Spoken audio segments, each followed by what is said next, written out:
Because many times what I hear from the people is like when I talk about the scan that it's gonna give you detail about your body posture, your fat percentage, your lean mass, and they said, oh, it's already high, I don't want to do it. People get scared. But like those data is very important. It's not to feel that okay, yes, my fat percentage is more or my lean percentage is less or more. It's not about that. It's about the number, it's about the baseline, and then what do you do with this number? Because that's very important that like you gather those data, then you can understand where to work. Because see, those reports are very in detail. And when I go over those report, I go in detail about like where they need to work more.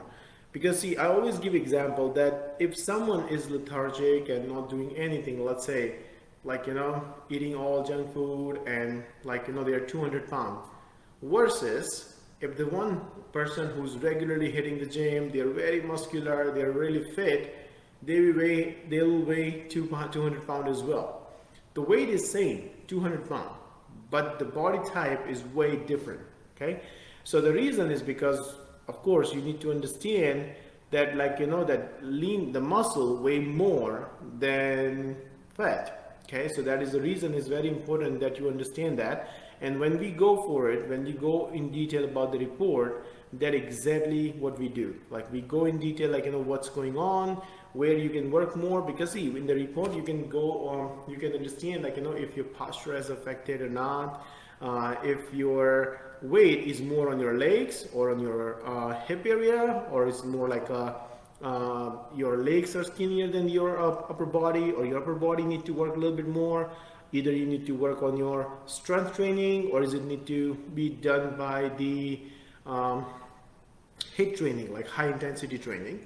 So those are the things, like also diet, like for example, if someone waist to hip ratio is higher, they need to make sure their carb level is low. Okay, so you can really get a good detail about it, like that what exactly you can work on. Okay, so some of the report that we get from the 3D scan is the first of all we get the body scan, like the body shape rating, like what is your detail about like your body shape rating. So basically the 3D scanner people has done lots of research based on the like all the detailed report they gathered from about like 25-30,000 people scan. And then the body shape rating, they compare your age and gender with the average of those 25-30,000 people. And then that's the number that body shape rating is. Okay, higher the number, better it is. It's count from 0 to 100. So higher the number, that means more proportionate is your body. Okay. The second report that you get is the waist circumferences. So your waist circumferences is very important, because many times I've been asked after the report that I wear 30 size on my pant, but here in the scan it shows higher. The reason is because the scan exactly calculates your umbilical level. So exactly that area. Okay, so it really gives you detail about like that how's your like where exactly like with the compared to the other report done by the other people, that where you stand. Okay, the third one you get is the waist to hip ratio. That waist to hip ratio is very important, because that can predict the cardiovascular problem. If someone has the waist to hip ratio off, that can really impact their risk to get the problem, like that their chance to get the pre-diabetic, their chance to get the like the cardiovascular problem is very, very high. So you wanted to make sure that waist to hip ratio is lower. So basically your hip line should be higher than your waistline. Okay, the other ratio is trunk to leg volume ratio.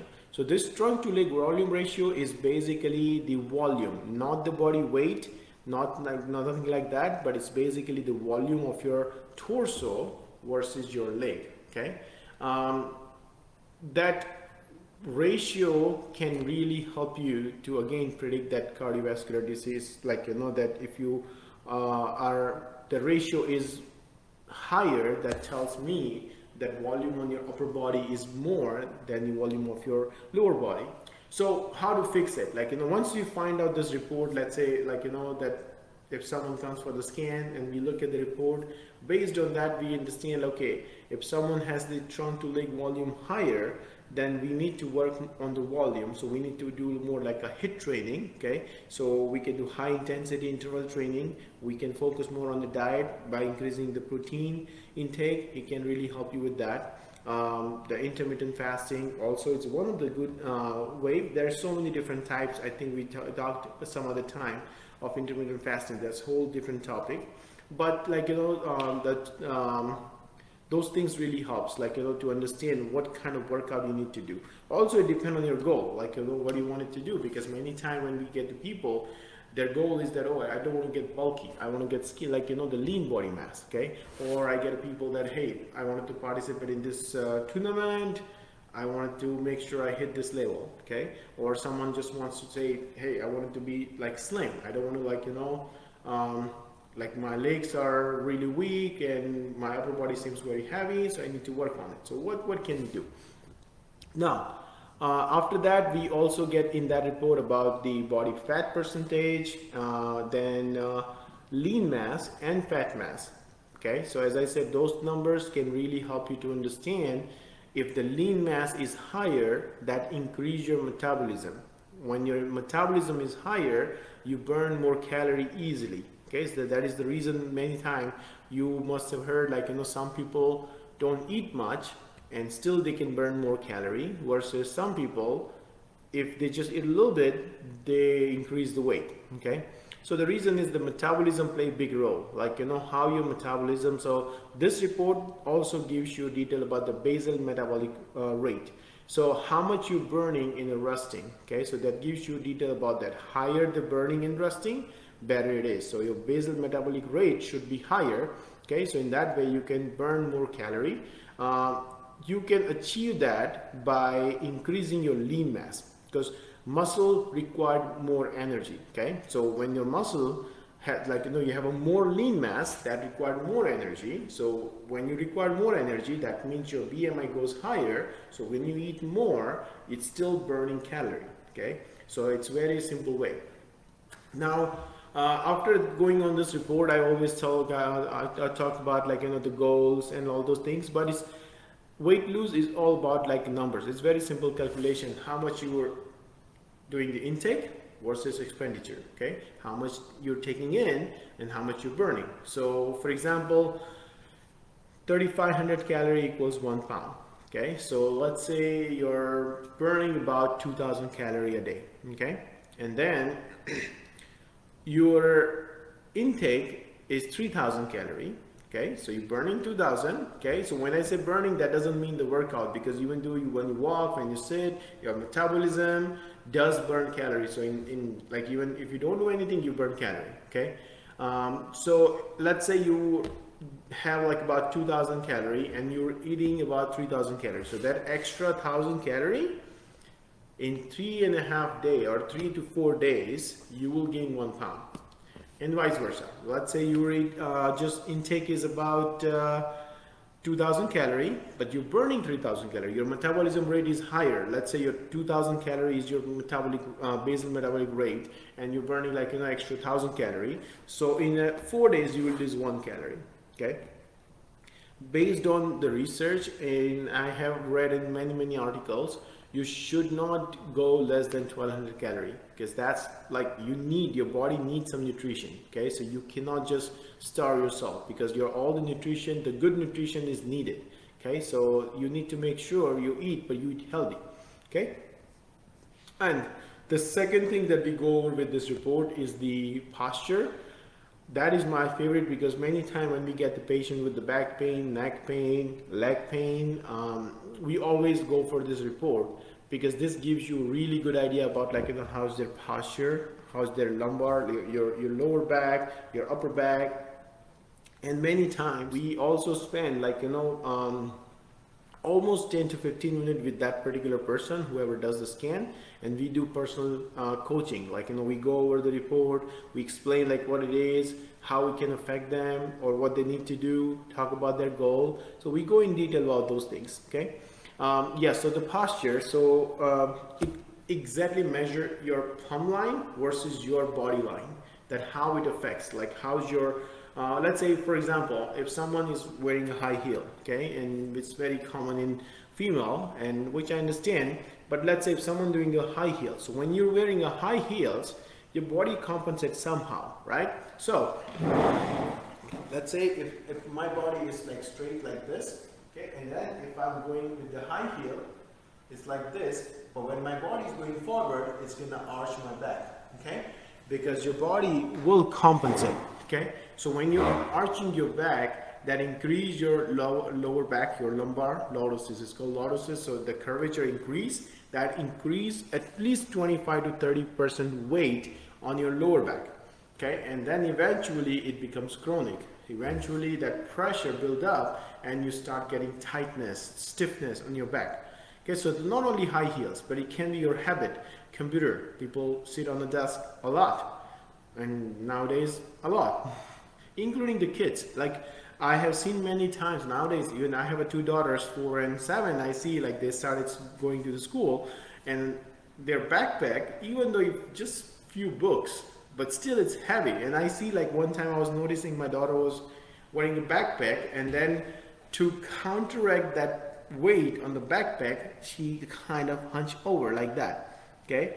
And that does affect her. So I had to think about it. Okay, what we can do, we can reduce the weight. Some of the things we can leave it at the school, or get the better bag with the lightweight bag. So those are the things that in the long run it really affects. But yeah, the posture is my favorite one, because before I see the patient, I always go with the posture, because my goal is a permanent solution. Because many times people work any clinic, there are really good talented people out there, like doctors, physical therapists, chiropractors, but many times what happened, they at that particular problem they will work on it. And I tell all my patients, if you are my patient, you will know, I must have told you this, that we treat the symptoms. As a physical therapy, we treat the symptoms. If someone comes for back pain, we cannot treat that, okay, if you have a listhesis or spondylolysis, I cannot fix that. But if you tell me that, hey, I have a back pain, and I will do the assessment, I'll check your postural alignment, I'll do some tests to find out exactly what's causing the pain, and then we treat the symptoms. We get rid of your pain, we get rid of your tightness, we improve your strength, your muscle balance, okay, so we can decompress to make sure you don't get any radiating pain like sciatica and all. We can do all those things, okay. But I always tell them, the manual therapy, all the tools, the cupping, the needling, all those things are temporary, because they will take care of your pain temporarily. It will help you with the inflammation, but if you don't change your habits, the daily habits, nothing can be done, because you will feel better, but again in a month or 2 months you will come back, hey, my pain is back. Okay, so 2 things I focus more. One, what's causing it, okay, why it is the problem, and the second is the maintenance program. You need to make sure what you need to do when the pain flare up, because once you got a problem in your spine, your lumbar, your the cervical spine, nothing we can do about it, but we can take care of it. And in your daily life, you don't be like robot and just walk around. You do sometimes crazy things. I hurt in my back some times ago while I was doing some yard work, and then since then I'm not limiting myself. I play volleyball, I play with my kids, jump around, everything. But sometimes it will flare up, but as a being therapist, I know what to do.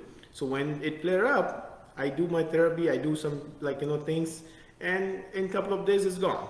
Okay, so that's the main thing I teach them. If something like that happen, what you need, and that's where the postural report comes in handy, because when you do compare your posture over the time, you will see one of the patient we had a scoliosis, that he had an S curve, And S curve means like, the two location, it was like one like this and one like that. Okay, so when we do the scan before and after, we can see over the time that how it is improving. Like, your spine is getting a little bit better because your muscles are pulling. One side is pulling, the other side is kind of relaxed. So we kind of work on that. Okay. So, yep, and then at the last, we also get the weight bearing, like, are you putting too much weight on the forward or on the back side or on the sideway? We can go over that. And then lastly, each and every body part is measured, like how's your biceps, how's your triceps, not the tricep, but the whole volume of it around the biceps, how's your leg, your quads, your circumferences of your leg, your calf area. So in that way, when you start working out, when you start doing some more focus on like the biceps or the squats, you know exactly how much volume you're getting there. So we can see all those details. Okay.